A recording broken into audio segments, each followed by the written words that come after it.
मैं मोहित और आपका स्वागत है हमारे YouTube चैनल हिस्ट्री चैंपियन में। तो जैसा कि आप जानते हो, आपका जो पेपर होने वाला है जूलॉजी का, कौन सा पेपर होगा भाई? जूलॉजी का जो पेपर होने वाला है सेकंड सेमेस्टर का, डाइवर्सिटी ऑफ कोडेट्स का। कौन सा पेपर होगा? डाइवर्सिटी ऑफ कोडेट्स का जो पेपर होगा उससे संबंधित ये कंप्लीट की कंप्लीट क्लास होने वाली है, जिसके अंदर आपके सामने मैं आपको बताने वाला हूँ क्या क्या। सबसे पहले अपन एग्जाम पैटर्न को देखेंगे कि आपका जो परीक्षा है उसमें कैसा पेपर आने वाला है। फिर मैं आपको सिलेबस कवर करवाऊंगा कि भाई आपके सामने जो सिलेबस है वो कैसा आएगा। और लास्ट में अपन टॉप 10 इंपॉर्टेंट क्वेश्चन देखेंगे। क्या देखेंगे? टॉप 10 जो इंपॉर्टेंट क्वेश्चन है जो परीक्षा में बार बार आ रहे हैं उनके बारे में अपन अध्ययन करने वाले हैं। तो ये सारी चीजें अपन इसमें पढ़ने वाले क्लास के अंदर। आपको वीडियो पूरा देखना है, साथ के साथ चैनल को जोर से सब्सक्राइब कर देना है। और कोने में जो व्यू प्रोडक्ट वाला ऑप्शन है, कौन सा ऑप्शन है? व्यू प्रोडक्ट वाला ऑप्शन है। इस पे क्लिक करके अगर फ्लिपकार्ट और मित्रा से कोई प्रोडक्ट खरीदोगे सबसे ज्यादा डिस्काउंट देखने को मिलेगा। तो जाओ और जाकर जो कोई प्रोडक्ट खरीदना चाहते हो तो खरीद सकते हो। चलिए भाई शुरू करते हैं अपन क्लास को। साथ के साथ सभी बच्चों से रिक्वेस्ट है, प्लीज चैनल को जोर से सब्सक्राइब कर दो। 40,000 सब्सक्राइबर का टारगेट ले रखा है, अभी तक आपने पूरा नहीं करवाया, करो भाई सभी बच्चे चैनल को सब्सक्राइब।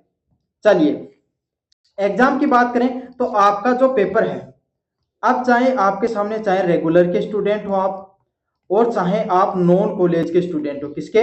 नॉन कॉलेज के स्टूडेंट हो, आपके लिए जो आप पेपर है वो आता है सेम। समझ में आ गया? कॉमन पेपर देखने को मिलता है। कितने नंबर का आता है भाई आपके सामने? 100 नंबर का पेपर देखने को मिलता है और 3 घंटे का पेपर होता है। कितने घंटे का पेपर होता है? 3 घंटे का पेपर होता है, जिसमें से आपको 40 नंबर, कितने नंबर? 40 नंबर आपको पास होने के लिए चाहिए होते हैं। कितने नंबर चाहिए होते हैं? 40 नंबर आपको पास होने के लिए चाहिए होते हैं। तो 100 नंबर का पेपर होगा, 3 घंटे का, 40 नंबर आपको पास होने के लिए चाहिए होते हैं। अब ये 100 नंबर कैसे बटे हुए होते हैं, इसके बारे में आपको जानना बहुत ज्यादा जरूरी है। सबसे पहले आपके जो पेपर है उसके अंदर देखने को मिलता है सेक्शन ए। क्या देखने को मिलता है भाई? सेक्शन ए देखने को मिलता है, जिसके अंदर कितने आते हैं? 10 प्रश्न आते हैं। कितने क्वेश्चन आते हैं भाई? 10 क्वेश्चन देखने को मिलते हैं और 10 के 10 प्रश्नों को करना अनिवार्य है। क्या है? कंपलसरी है। प्रत्येक प्रश्न का जो सॉल्यूशन बनाना आपके सामने जो कंपलसरी है। समझ में आ गया सबसे पहले आपको? अच्छा, प्रत्येक प्रश्न का जो जब सॉल्यूशन बनाओगे तो कितने शब्दों में बनाना भाई? 20 शब्दों में आपको सॉल्यूशन बनाना है। 20 वर्ड्स में। कितने शब्दों में सॉल्यूशन बनाना है? 20 शब्दों में आपको सॉल्यूशन बनाना होता है। 20 शब्दों में सॉल्यूशन बनाना होता है। और प्रत्येक प्रश्न कितने नंबर का होता है भाई? 2 नंबर का होता है। अब 20 शब्दों का अर्थ ये होता है कि आपके सामने 3 से 4 लाइनों में आपको सॉल्यूशन बनाना है। अच्छा, एक चीज और बता दूं, यहाँ पर जो वेरी शॉर्ट टाइप क्वेश्चन आते हैं ना, इसमें अक्सर चित्र डायग्राम का प्रश्न आता है। किसका प्रश्न आता है? डायग्राम का प्रश्न देखने को मिलता है। तो डायग्राम का प्रश्न आए तो भैया आपके सामने ब्लैक पेन प्लस पेंसिल और अन्य इक्विपमेंट है वो जरूर लेकर जाएं, क्योंकि जो आपका जो पेपर होता है जूलॉजी का उसमें डायग्राम का प्रश्न जरूर से आता है, वेरी शॉर्ट टाइप क्वेश्चन में आ जाता है। समझ में आ गया? यहाँ पर आपके सामने अक्सर जो प्रश्न है उसमें एक तो चित्र पूछे जाते हैं भाई काफी बार, है ना, प्लस कोई सिद्धांत पूछ लिया जाता है ना, इस प्रकार की। और कोई परिभाषा अगर होगी तो उसके बारे में पूछ लिया जाता है। तो इस प्रकार के प्रश्न आपको एग्जाम में जरूर से देखने को मिलते हैं। प्रत्येक यूनिट से प्रश्न आता है, प्रत्येक यूनिट से। समझ में आ गया? पर यूनिट से आपके सामने जो क्वेश्चन है वो देखने को मिलता है। फिर आपके सामने सबसे इंपॉर्टेंट जो भाग है वो देखने को मिलता है, वो कौन सा होता है? Section B. क्या होता है? Section B, part B. कौन से वाला होता है? सेक्शन बी या पार्ट बी है, खंड ब है, वो आपको देखने को मिलता है, जिसके अंदर आपके सामने सबसे ज्यादा नंबर का होता है। कितने नंबर का होता है भाई? 80 नंबर का होता है। कितने नंबर का होता है? आपके सामने 80 मार्क्स का देखने को मिलता है आपको। समझ में आ गया? 80 मार्क्स की बात करूं आपके सामने तो क्या होता है? प्रत्येक यूनिट से, यूनिट फर्स्ट, सेकंड, थर्ड और फोर्थ, चारों यूनिट से 2-2 प्रश्न आते हैं। और उनमें से कोई आपको मतलब चॉइस के प्रश्न आते हैं, इंटरनल चॉइस का प्रश्न आता है, अथवा में प्रश्न आता है, और कोई एक प्रश्न आपको करना होता है। क्या करना होता है? कोई एक प्रश्न जो आपको पसंद आए वो आपको अच्छे से कर लेना होता है। समझ में आ गया? 1 question of internal choice of each unit. प्रत्येक यूनिट से आपको एक प्रश्न चूज करके करना होता है। समझ में आ गया आपको? अच्छा, इनकी शब्द सीमा की बात करूं तो लगभग लगभग आपके सामने 300 वर्ड। कितने शब्दों में? 300 शब्दों में आपको सॉल्यूशन बनाना होता है। और अगर आपके सामने काफी बार जो प्रश्न होता है ना वो ए, बी और सी भाग में भी बटा रहता है। प्रश्न एक आएगा, उसका खंड ए, खंड ब और स, मतलब ए बी सी 3 प्रश्नों में बटा रहता है। तो आपको 150 शब्दों में भी उनका सॉल्यूशन बना सकते हो। मतलब सीधी सीधी बात, अगर एबीसी में बटा हुआ तो 1.5 पेज में आपको प्रत्येक प्रश्न का सॉल्यूशन है वो बना देना है। समझ में आ गया? प्रत्येक प्रश्न कितने नंबर का आता है भाई? 20 नंबर का आता है। कितने नंबर का आता है? 20 नंबर का आपके सामने प्रत्येक प्रश्न है वो देखने को मिलता है। तो 20 इंटू 4 क्या? 20 into 4 is equal to 80 number का आपका सामने पूरे के पूरे प्रश्न है वो देखने को मिलते हैं। तो इस प्रकार का आपका पूरा का पूरा एग्जाम का जो पैटर्न है वो रहने वाला है। समझ में आ गया? चलिए अब अपन पढ़ते हैं सिलेबस के बारे में। किसके बारे में भाई? सिलेबस के बारे में देखेंगे आपका जो पूरा का पूरा जो सिलेबस है वो किस किस पैटर्न पे रहने वाला है। समझ में आ गया? पहली यूनिट है कोड डेटा की नींव उत्पत्ति, foundation and origin of code data. क्या बताना है? फाउंडेशन कैसे होता है कोड डेटा का, है ना, एंड उसका ओरिजिन कैसे होता है उसके बारे में आपको बताना है। अब कोड डेटा के अंदर भी अलग अलग प्रकार के जो कोड डेटा जीव संघ होता है उसके अंदर भी अलग अलग प्रकार के जीव पाए जाते हैं। आपके सामने ट्यूनेटा, है ना, कैपोकोडेटा, वर्टिब्रेटा। समझ में आ गया? उसके अंदर भी आपके सामने जो अलग अलग टूनिसिएट हो गया, इसके जो मछली वर्टिब्रेटा में गेंटोस्टोमिया हो गया, आपके सामने लुम्फेरिया हो गया, इन सब के बारे में आपको पढ़ना होता है। समझ में आ गया? इसके अलावा आपको tubular concept of the epidermics, theory of origin of chordates. तो जो जो आपके सामने कोडेट्स होते हैं ना, इनकी थ्योरी ऑफ ओरिजिन क्या होता है, इनकी जो थ्योरी ऑफ ओरिजिन होती है ना, क्या होती है, इनकी जो थ्योरी ऑफ ओरिजिन होती है वो कैसे हुई उसके बारे में आपको बताना है। समझ में आ गया? स्टार फिश है। अब इसका देखो, ये जो आपके सामने ये जो इसके जो स्टार फिश के जो पैर होते हैं इनको वाटर मस्कुलर सिस्टम से बने रहते हैं। समझ में आ गया? रेडियल इसकी सिमेट्री कैसी है? रेडियल सिमेट्री कैसी होती है? तारे जैसी। कैसी होती है रेडियल सिमेट्री? तारे जैसी जो सिमेट्री होती है उसको रेडियल सिमेट्री के नाम से जाना जाता है। किसके नाम से जाना जाता है? रेडियल सिमेट्री के नाम से जाना जाता है। यहाँ पे देख लो, स्पेरिकल सेंसरी प्लेट रहती है जो मछली होती है वो इसके ऊपर के ऊपर सेंसर लगे रहते हैं। कैलिब्रेट ब्लेड्स देखने को मिलते हैं, नीचे की तरफ माउथ होता है और नीचे की तरफ इसका एनएस देखने को मिलता है। समझ में आ गया? तो इस तरीके से जो ये क्या है, इसका ये यहाँ का वाला जो भाग है ना, ये इसका पेट वाला जो भाग है उसके बारे में आपको सारी चीजें हैं वो दिखाई गई है। चलिए अगले वाले कॉन्सेप्ट की बात करें, आपके सामने कौन सा? प्रोटीडेटा, हार्डमेनिया और बोरोस्टेसा से संबंधित प्रश्न देखने को मिलते हैं। प्रोटोकोडेटा, जनरल कैरेक्टरिस्टिक्स ऑफ यूकोडेटा एंड एपिफॉर्मेडेटा, comparison of habit, extreme features and the anatomy excluding development. तो इससे संबंधित प्रश्न देखने को मिलते हैं भाई।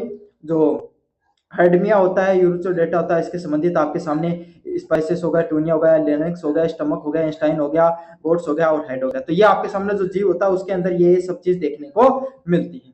समझ में आ गया? इनकी हैबिट क्या होती है? जो यूकोडेटा की क्या होती है? Solitary and colonial सेंशियल life style, sessile and filter feeding. तो इस तरीके से खाते हैं, फिल्टर फीडिंग खाते हैं वो निकल जाता है। एक्सट्रीम फीचर क्या होते हैं? सॉस लाइक बॉडी, मतलब ऐसे एकदम चिपचिपी सी बॉडी होती है, enclose by the test and a unique, तो उससे बनी रहती है और टू सेपरेट देखने को मिलता है। यही आपके सामने जो बात करें ब्रोस्टा की, इसके अंदर आपके सामने फ्री स्विमिंग, मतलब खुद आपके सामने स्विमिंग कर सकते हैं, ब्रोइंग life style and the substance filter feeding. वही फिल्टर फीडिंग इनमें भी देखने को मिलती है, इसमें भी देखने को मिलती है। फिश लाइक स्ट्रक्चर होता है। कैसा स्ट्रक्चर होता है भाई? जो मछली होती है ना उन जैसा स्ट्रक्चर देखने को मिलता है। Elongated body, fins and oral hood. क्या देखने को मिलता है? फिन्स देखने को मिलते हैं। फिन्स क्या होते हैं? जो मछली होती है ना उसके अंदर जो पानी वगैरह जाया जाता है वहां से। लेनेक्स देखने को मिलता है, स्टेट गट देखने को मिलता है, क्लोज सर्कुलेटरी सिस्टम देखने को मिलता है, पर्जियन नॉन कंडेटा और वेल डेवलप डोजल कोर्स देखने को मिलती है। समझ में आ गया? चलिए अगले वाला टॉपिक है लार्वा अवस्था और जो फाइनोजेनेटिक समानताएं। लार्वा फॉर्म्स क्या होती हैं? क्या होती है लार्वल फॉर्म्स? क्या होती हैं उसके बारे में पढ़ना आपको। लार्वल फॉर्म्स क्या होती हैं उसके बारे में पढ़ना है। एंड फाइलोजेनेटिक एफेमेटिक्स क्या होती है उसके बारे में आपको पढ़ना होता है। समझ में आ गया? चलिए अब इंपॉर्टेंट क्वेश्चनों की देखेंगे भाई, एक एक प्रश्न की। पहला है कोडेट के सामान्य लक्षण व वर्गीकरण के बारे में एक्सप्लेन कीजिए। तो कोडेट्स होते हैं ना, जो आपके सामने कोडेट्स होते हैं उनकी कैरेक्टरिस्टिक्स के बारे में बताना है। क्या बताना है? जो कोडेटा होता है ना उसकी जर्नल कैरेक्टरिस्टिक्स के बारे में बताना है। किसके बारे में बताना है? जर्नल कैरेक्टरिस्टिक्स के बारे में आपको बताना है। Describe the general characteristics and the classification of कोडेटा। तो कोडेटा होता है उसकी जनरल कैरेक्टरिस्टिक्स के बारे में आपको बता देना है। चलिए अगले वाला प्रश्न है ड्यूपेला अवधारणा में कोडेट्स की उत्पत्ति व आइनोकॉर्डेमेट सिद्धांत की विवेचना कीजिए। क्या करना आपको? जो ड्यूपेला है, concept of echinoderm theory and origin of chordates. तो कोडेट्स होते हैं, क्या होते हैं? जो कोडेट्स होते हैं उनके ओरिजिन के बारे में आपको बता देना है। ड्यूपेला की अवधारणा व कोडेट्स की उत्पत्ति व आइकोडर्म्स के जो सिद्धांत होते हैं उसके बारे में आपको बताना। अच्छा प्रश्न है। अगले वाला प्रश्न है, एड्रामेनिया व विक्रोओस्टोमा की तुलना, आदत, ब्राह लक्षण व शारीरिक संरचना की अवधारणा बताइए। क्या बताना है? Compare the Herdmania and Branchiostoma on the basis of habit, extreme features and anatomy. तो आपको क्या बताना है? उनके जो बेसिस होती है उसके हिसाब से हैबिट होती है, उनके एक्सटर्नल फीचर क्या होते हैं, और एनाटॉमी क्या होती है, एनाटॉमी के बारे में आपको बता देना है। समझ में आ गया हर्डेमिया के बारे में? तो ये था आपके सामने कॉन्सेप्ट ऑफ कोडेटा वाला जो यूनिट नंबर फर्स्ट है, उससे समझिए। अगले वाला है एग्नाथा व साइक्लो जो साइक्लोकोटोमस होता है उसके बारे में आपको पढ़ना होता है। सुपर क्लास एंथना क्लास की बात करें तो साइक्लो एंथनमा इनकी जो क्लास है वो होती है। आपको इसमें क्या पढ़ना है? General characteristics of agnatha. तो एग्नाथा की जो जनरल कैरेक्टरिस्टिक्स होती हैं भाई, आपके सामने जो सामान्य विशेषताएं होती है उसके बारे में पढ़ना है। General characteristics and classification of cyclostomes and the classes से संबंधित आपको पढ़ना है। इनकी हैबिट क्या होती है भाई, इनके जो आपके सामने कैसी इनकी आदतें होती हैं। Habitat of the silent feature of petromyzons and its मोनो एनमोसाइलेटा लार्वा। क्या बताना आपको? जो इनकी आदतें क्या होती हैं, क्या बताना आपको? इनकी आदत क्या होती है, इनका हैबिटेट कैसा होता है, मतलब इनका जो हैबिटेट जो रहन सहन होता है वो कैसा होता है उसके बारे में बताना है। साइलेंट फीचर बताने आपके, और इनके लार्वा के बारे में आपको बताना है। अगले वाला है पीसीएसएस एडेप्टेशन, माइग्रेशन एंड इवोल्यूशन। जो मछलियों के जो अनुकूलन स्थिति होती है, जो मछलियां जहां पर रहती हैं भाई, उनके अनुकूल की परिस्थितियां कैसी होती हैं, उनका प्रवास कहां पर होता है, क्या होता है उनका प्रवास कहां पर होता है, और उनका विकास कहां पर देखने को मिलता है उसके बारे में आपको बताना है। Parental care in fishes and the migration in fishes, aquatic adaptation in the fish and osmo regulation in the fishes. क्या बताना आपको? जो पेरेंटल केयर, किस तरीके से जो मछलियां होते हैं उसके जो आपके सामने पेरेंट्स होते हैं वो उनका किस तरीके से केयर करते हैं। समझ में आ गया? मछलियां हैं वो अपने प्रजनन के लिए, रिप्रोडक्शन के लिए आपके सामने कहां पर जाती हैं, एक जगह से दूसरी जगह पर जाते हैं जहां तक उनको अडेप्टेशन का माहौल नहीं मिल जाता है, जहां पे प्रजनन के अनुकूल उनको वातावरण नहीं मिल जाता, तब तक वो माइग्रेशन करते रहती हैं। Aquatic adaptation in the fishes, जो मछलियां होती है ना उसके वो पानी के अंदर, एक्वेटिक पानी होता है जो आपके सामने एक्वेटिक एनवायरनमेंट होता है, उसके अंदर आपके सामने किस तरीके से खुद को अडेप्ट करती हैं उसके बारे में बताना है। और osmo regulation in the fishes, जो मछलियां होती है ना, जो फिश होती है, क्या होती है, जो फिशेज होती हैं उसमें ओस्मो रेगुलेशन कैसे देखने को मिलता है, क्या देखने को मिलता है, ओस्मो रेगुलेशन कैसे देखने को मिलता है उसके बारे में आपको बताना है। अगला है precise general characteristics and the classification up to order. क्या बताना है? क्या क्या मुख्य आपके सामने विशेषताएं होती है, क्या होती हैं, क्या जनरल कैरेक्टरिस्टिक्स होती हैं। समझ में आ गया? क्या बताना आपको? क्या जनरल कैरेक्टरिस्टिक्स होती है उसके बारे में बताना है, क्लासिफिकेशन बताना है, इवोल्यूशन एंड सिग्निफिकेंस ऑफ डिपोनिया, डिपोनिया के बारे में आपको बताना है। चलिए अगले वाला प्रश्न है मत्स्य शरीर संरचना, जो आपके सामने जो सल्क पंख व श्वसन से संबंधित, pieces anatomy, scales, fins and respiratory system, मतलब जो आपकी मछलियां होती हैं उनके शरीर की संरचना कैसे होती है, वो श्वसन कैसे लेती है उसके बारे में बताना है। Different type of scales and the fins in the pieces, जो आपके सामने जो मछलियां होती हैं, क्या होती हैं आपके सामने जो मछलियां होती है ना उनके अंदर आपके सामने जो अलग अलग प्रकार के सेल्स पाए जाते हैं, और फिन्स जो जिनसे वो आपके सामने ऑक्सीजन वगैरह लेती हैं, उनको रेस्पिरेशन के लिए मदद करती हैं, और उनका कितना प्रकार होता है उसके बारे में बताना है। समझ में आ गया? ओरिजिन ऑफ फिन्स, जो फिन्स होते हैं क्या होते हैं, जो फिन्स होते हैं उनका ओरिजिन कैसे हुआ, इसके बारे में बताना है। जो फिन्स होते हैं उनका ओरिजिन कैसे होता है, इसका जो फिन्स का आपके सामने ओरिजिन है वो कैसा होता है उसके बारे में आपको बताना है।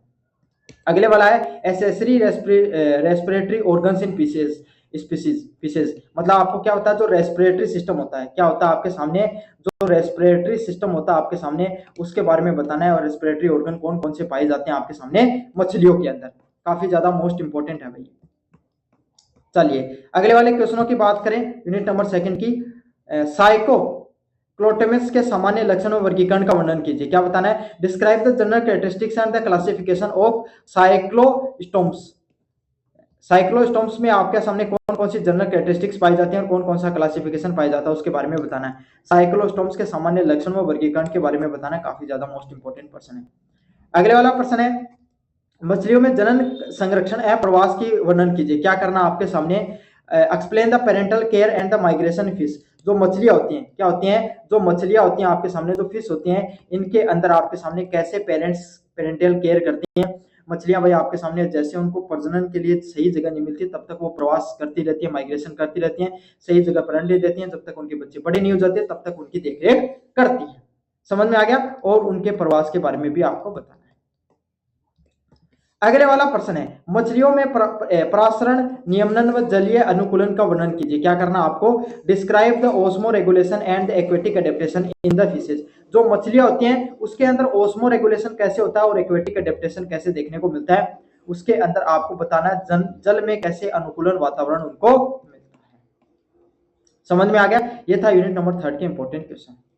अगले वाले यूनिट नंबर जो 3 वो यूनिट नंबर 2 के इंपॉर्टेंट क्वेश्चन थे। अब यूनिट नंबर 3 की बात करें, एम्फीबिया इवोल्यूशन ट्रांजिशन। जो एम्फीबिया उसके अंदर उभयचर होते हैं, उनके अंदर आपके सामने कैसे कैसे इवोल्यूशन देखने को मिला था। एम्फीबिया के बारे में पढ़ना है। डिसेम्बिया, सबसे पहले बात करें तो गाइनोफोनिया देखने को मिलते थे, फिर यूरिला आए, फिर आपके सामने एनोरोला ऑर्डर देखने को मिला। देखो पहले मेंढक होता था ना, उसके ऐसे फिन्स देखने को मिलते थे। अब ये सब चीजें नहीं देखने को मिलती हैं। यही जो अन्य प्रकार के आपके सामने जो मछलियां, उनके भी स्ट्रक्चर पे, शरीर पे इस प्रकार का स्ट्रक्चर देखने को मिलता था, लेकिन समय के साथ चीजों में बदलाव आया है भाई। नोटेरी पेरेंटल केयर इन एम्फीबियन। तो एम्फीबियन होते हैं ना, जो एम्फीबियन प्रजाति होती है, कौन सी प्रजाति होती है, जो एम्फीबियन प्रजाति होती है ना, वो आपके सामने कैसे पेरेंटियल केयर करती है, क्या करती है, वो कैसे पेरेंटियल केयर करती है, उसके बारे में भी आपको पढ़ना है। समझ में आ गया। सारे सारे प्रश्न अच्छे से कर लेना भाई। चलिए अगले वाले प्रश्न की बात करें, सरीसृप अंडे कपाल का विकास करना। जो रेप्टाइल होता है, क्या होते हैं, जो रेप्टाइल्स होते हैं, क्या होते हैं, जो रेप्टिला होते हैं, उनके एग्स, उनके जो अंडे और जो स्कल्स है वो कैसे काम करते हैं, किसके, जो आपके सामने सरीसृप होते हैं, उनके जो अंडे और जो कपाल है वो कैसे काम करता है। Reptilia, general characteristics and the classification up to order reptilia skull type. क्या बताना है, जो रेप्टिला होते हैं, क्या होते हैं आपके सामने, जो रेप्टाइल्स होते हैं, उनकी क्या आपके सामने सामान्य विशेषताएं होती हैं, उनकी सामान्य विशेषताएं क्या होती है, उसके बारे में आपको बताना है। उनका क्लासिफिकेशन क्या होता है, ऑर्डर क्या होता है, और रेप्टाइल्स का जो स्कल टाइप कैसे होता है, मतलब जो रेप्टाइल्स होते हैं इनका जो आपके सामने जो स्कल होता है ना, वो कैसा होता है, उसके किस प्रकार का टाइप होता है, उसके बारे में बताना है। Evolution of cleidoic egg. जो एग होता है ना आपके सामने, अंडा है, उसका भी समय के साथ किस तरीके से उसके अंदर जो चेंजेस है वो देखने को मिले थे, अंडे के स्ट्रक्चर के अंदर कैसे बदलाव देखने को मिला था, क्या मिला था, जो अंडा उसके स्ट्रक्चर के अंदर कैसे बदलाव देखने को मिला था, उसके बारे में भी आपको पढ़ना है। चलिए अगले वाला आपके सामने जो सर्प विज्ञान, सांपों के बारे में पढ़ना भाई आपके सामने, है ना। Serpentology, identification and the biting mechanism, कि कैसे सांप है ना, उनको आप किस तरीके से पहचान सकते हो, कैसे वो आपके सामने काटते हैं, उनके काटने का क्या पैटर्न होता है वो देखना है। पॉइजनस स्नेक होता है, उसके रेक्टेंगुलर शेप देखने को मिलती है, जो हेड होता है उसका रेक्टेंगुलर शेप रहती है। एपिटेपल वर्टिकल पिपल्स देखने को मिलते हैं, मतलब इस तरीके से आंखें देखने को मिलती हैं, आंखों में आपके सामने इस प्रकार की आंखें देखने को मिलेंगी। ट्राइंगुलर स्केल देखने को मिलते हैं, और स्मॉल किनेड स्केल्स देखने को मिलते हैं, छोटे छोटे ये धब्बे ना, छोटे छोटे रहते हैं। राउंडेड पिपिल, जो आंखें होती है ना वो एकदम आपके सामने कैसी होंगी, राउंडेड देखने को मिलेंगी। पिपिल आपके सामने जो बीच में काला धब्बा होता है ना अपनी आंख में, ये वाला, इसमें राउंडेड रहेगा, इसमें सीधा रहेगा, वर्टिकल। स्मूथ स्केल देखने को मिलेंगी, और राउंड पिपिल आपके सामने देखने को मिलती है। चलिए अब कोई भी सांप होता ना, poisonous apparatus and the biting mechanism is snake. तो सांप कैसे काटता है, कहां पर उसका जहर पाया जाता है, वो देखने को मिलता है। सबसे पहले बात करें वेनम ग्लैंड। देखो ये रही आपके सामने सांप होता ना, उसके ये दांत है, इसके दांत के जो पीछे की तरफ एक नली है वो अटैच रहती है यहाँ पर, इसके यहाँ की साइड में, सर के आसपास। समझ में आ गया। वेनम डक्ट बोला जाता है, किसके नाम से बोला जाता है, वेनम डक्ट के नाम से जाना जाता है। ये तो मार्सेलिया, इसकी जो जो जड़ें होती हैं। नाउ फ्लो स्पेसिफिक मोडिफेलो मैक्सिमा एंड द बाइटिंग एक्सपर्टन। ये जो आपके सामने ये क्या रहती है, ये आपके सामने नली रहती है, इसके होलोफग, और जो इसके दांत रहते हैं होलो रहते हैं थोड़े से, और फंग इरेक्शन मैकेनिज्म एक्सट्रीमिशन द फ्लो ऑफ फैंग्स, और ये किस आपके सामने जहर को फेंकने का काम करता है। इस तरीके से आपके सामने जो यूनिट नंबर 3 उसमें सांप के बारे में आपको पढ़ना होता है। उभयचरों के सामान्य लक्षण व वर्गीकरण का बारे में बताइए। क्या बताना आपके सामने, जो उभयचर होते हैं कौन से होते हैं, जो आपके सामने एम्फीबियंस होते हैं, कौन होते हैं, एम्फीबियंस होते हैं ना, एम्फीबियंस का आपके सामने किस तरीके से कौन कौन सी जनरल कैरेक्टरिस्टिक्स उनके अंदर पाई जाती हैं, क्या पाई जाती हैं, कौन कौन सी आपके सामने जो जनरल कैरेक्टरिस्टिक्स हैं वो इनके अंदर पाई जाती हैं, जनरल कैरेक्टरिस्टिक्स उनके अंदर क्या क्या पाई जाती हैं उसके बारे में आपको विस्तार से पढ़ना है। और क्लासिफिकेशन ऑफ एम्फीबियंस, जो एम्फीबियंस होते हैं कौन होते हैं, जो एम्फीबियंस होते हैं ना, एम्फीबिया होता है, उनके आपके सामने कौन कौन से जनरल सामान्य विशेषण क्या जो विशेषताएं हैं वो क्या होती है, जनरल कैरेक्टरिस्टिक्स क्या होती है उसके बारे में आपको पढ़ना है, मोस्ट इंपोर्टेंट पर्सन है। अगले वाले प्रश्न की बात करें, न्यूटनी क्या है, उभयचरों में उसके महत्व का वर्णन कीजिए। एक्सप्लेन द न्यूटनी, न्यूटनी क्या होता है, क्या बताना आपको, न्यूटनी क्या होता है, न्यूटनी क्या होता है उसके बारे में बताना है। और इसका क्या आपके सामने सिग्निफिकेंस होता है, क्या सिग्निफिकेंस होता है उसके बारे में आपको बताना है, किसके अंदर, एम्फीबियंस के अंदर। तो अलग अलग प्रकार के जो उभयचर पाए जाते हैं, क्या पाए जाते हैं, जो अलग अलग प्रकार के जो उभयचर होते हैं उसके अंदर उनका क्या महत्व होता है उसके बारे में भी आपको बताना है। चलिए अगले वाले बात करें, वैसेले अभी वैसेले सर्पों में अंतर स्पष्ट कीजिए। तो जो सांप जहरीले होते हैं और जो सांप जहरीले नहीं होते हैं, अवैसेले जो सर्प होते हैं उनमें क्या अंतर होता है। सर्पों में विष उपकरण व दंश क्रिया के बारे में बताइए। तो किस तरीके से जो सांप होते हैं उनके अंदर कौन कौन से जो सांपों को जो काटने का वो उपकरण होता है पाया जाता है और किस तरीके से वो काटते हैं उसके बारे में बताना है। Differentiate between the poisonous and the non-poisonous snake and describe its poisonous apparatus and the biting mechanism in snake। तो सांप होते हैं उनके अंदर poisonous और non poisonous snake कौन से होते हैं, उनका poison apparatus मतलब जो सांपों का जो जहर आपके सामने जो दंश विष उपकरण होते हैं वो कैसे होते हैं और किस तरीके से काटते हैं, इनका जो बाइटिंग मैकेनिज्म क्या बताना है, जो बाइटिंग मैकेनिज्म है वो कैसे काम करता है उसके बारे में भी आपको बताना है, मोस्ट इंपोर्टेंट पर्सन है। चलिए अगले वाले यूनिट की बात करें, यूनिट नंबर 4 की, किसकी बात करें भाई, यूनिट नंबर 4 की, जिसके अंदर आपके सामने पक्षी वर्ग विकासात्मक घड़ी एविसेस एंड द कनेक्शन लिंक, किस तरीके से जो आपके सामने जो पक्षी वर्ग होता है उसके बारे में अपन पढ़ते हैं। एविसेस में क्या होता है, general characteristics and classification and order. जो पक्षी वर्ग होता है उसके अंदर आपके सामने क्या क्या आपके सामने मुख्य विशेषताएं पाई जाती हैं, कौन सा उनका किंगडम होता है, कौन सा वर्ग होता है और कौन सा ऑर्डर देखने को मिलता है। कौन सा किंगडम है इनका, एनिमिलिया किंगडम है। फाइलम की बात करें, कोरडेटा फाइलम में आते हैं, कौन से में आते हैं भाई, कोरडेटा में आते हैं, समझ में आ गया। अगले वर्टिब्रेटा के अंदर देखने को मिलते हैं, क्लास इनका एवियस बर्ड है, ऑर्डर इनका कैलिफोर्मियस, और अलग अलग प्रकार के होते हैं, इनके अलग अलग देखने को मिलता है, समझ में आ गया। ये इनके जो फर वगैरह होते हैं, टॉप्ड ब्रेक आपके सामने देखने को मिलता है, फेदर्स विंग होते हैं आपके सामने, काउड विंग्स देखने को मिलते हैं, बोनी टेन, ये जो आपके सामने पीछे की तरफ पूंछ होती है भाई इनकी, है ना, फिर ऐसा एविशियस देखने को मिलता है, ये फ्लाइटिंग फेदर्स होते हैं। पक्षियों में उड़ान, अनुकूलन व प्रकाश, avian flight adaptation and migration, क्या पूछना आपके सामने, एवियन जो फ्लाइट होती है कि जो पक्षी उड़ते हैं वो किस तरीके से उड़ते हैं, कैसा माहौल रहता है, कैसे अडेप्टेशन का माहौल रहता है और कैसे माइग्रेशन देखने को मिलता है, क्या देखने को मिलता है, कैसे माइग्रेशन देखने को मिलता है उसके बारे में आपको बताना है। Types of feather, down feather, आपके सामने भाई ऐसा फिदर होता है जो थोड़ा थोड़ा जिनके जो आपके सामने जो फर्श होते हैं ना वो थोड़े बिखरे हुए रहते हैं, काउंटर फिदर्स और फ्लाइट फिदर्स, तो ये आपके सामने एकदम भाई थोड़ा सा फैला रहता है एकदम फाइट वगैरह के। फ्लाइट अडेप्टेशन, किस तरीके से जो आपके सामने जो पक्षी होते हैं ना वो अपने उड़ने के लिए अपना वातावरण बनाते हैं, किस तरीके से अपने जो माहौल है उड़ने के लायक माहौल बनाते हैं। तो इनकी जो बोन्स होती है ना वो कैसी रहती हैं, जो फिदर्स होते हैं ना, फेदर्स होते हैं, जो आपके सामने पंख होते हैं, इनकी जो बोन होती है ना वो एकदम हल्की रहती है, बड़ी भी नहीं रहती है, जैसे अपने पैरों की है जितनी भी बोन्स हो अपनी पूरी फील्ड अप है, मतलब एकदम मजबूत बोन है, लेकिन इनके फेदर्स होते हैं वो होलो रहते हैं, खाली रहते हैं, कैसे रहते हैं, होलो रहते हैं। बर्ड्स का माइग्रेशन कैसे देखने को मिलता है पूरी दुनिया में, आपके सामने जो अंडे वगैरह देने होते हैं तो किस तरीके से अनुकूलन पर जाते हैं, साइबेरिया के जो आपके सामने बर्ड होते हैं वो यहाँ तक आते हैं आपके सामने भारत तक, क्योंकि वहां पर बहुत ज्यादा ठंडा मौसम हो जाता है, रहने के अनुकूल मौसम नहीं रहता है, तो यहाँ के मौसम में आकर वो अडेप्ट करते हैं।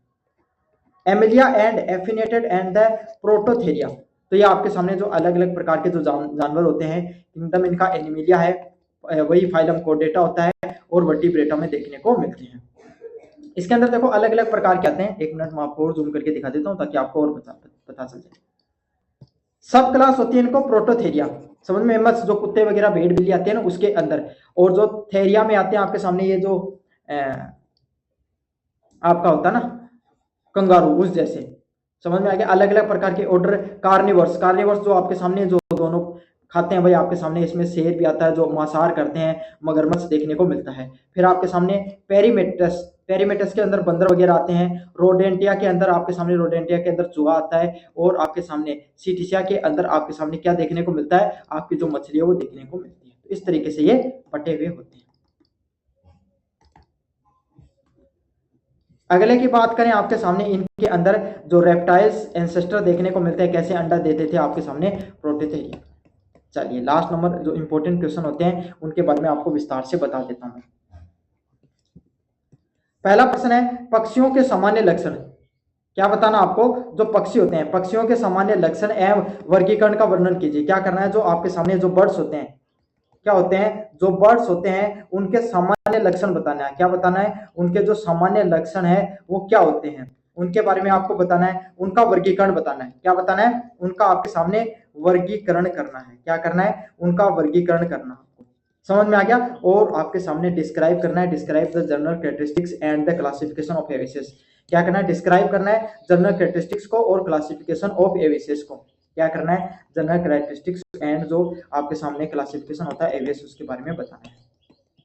चलिए अगले वाले प्रश्नों की बात करें। पक्षियों में उड़ान, अनुकूलन व प्रवास के वर्णन कीजिए। क्या करना है, जो बर्ड्स होते हैं, क्या होते हैं, जो आपके सामने जो बर्ड्स होते हैं उनका जो अडेप्टेशन, अडेप्टेशन कैसे देखने को मिलता है, अलग अलग वातावरण में किस तरीके से खुद को अडेप्ट करते हैं, और उनका कैसे माइग्रेशन देखने को मिलता है, एक जगह से दूसरी जगह किस तरीके से माइग्रेशन करके जाते हैं, उनके बारे में आपको बताना है। Explain the flight, adaptation and migration in birds. तो बर्ड्स एक जगह से दूसरी जगह किस तरीके से जो उड़कर जाते हैं तो कैसे अडेप्ट करते हैं, कैसे इनका माइग्रेशन का पैटर्न देखने को मिलता है। क्या देखने को मिलता है, कैसे इनका जो माइग्रेशन होता है उसका जो माइग्रेशन पैटर्न है वो देखने को मिलता है। भाई आपको समझ में आ गया।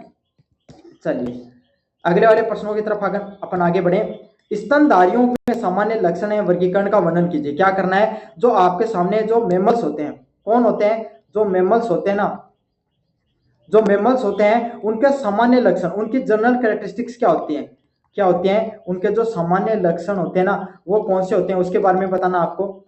उनका वर्गीकरण करना है और प्रोटोथीरिया के समानताओं के विशेष बताना है कि प्रोटोथीरिया के अंदर कौन कौन सी सामान्य विशेषताएं देखने को मिलती है। Describe the general characteristics classification of mammals and discuss its affinities and the prototheria. तो प्रोटोथीरिया के अंदर आपके सामने कैसे एफिनिटेड।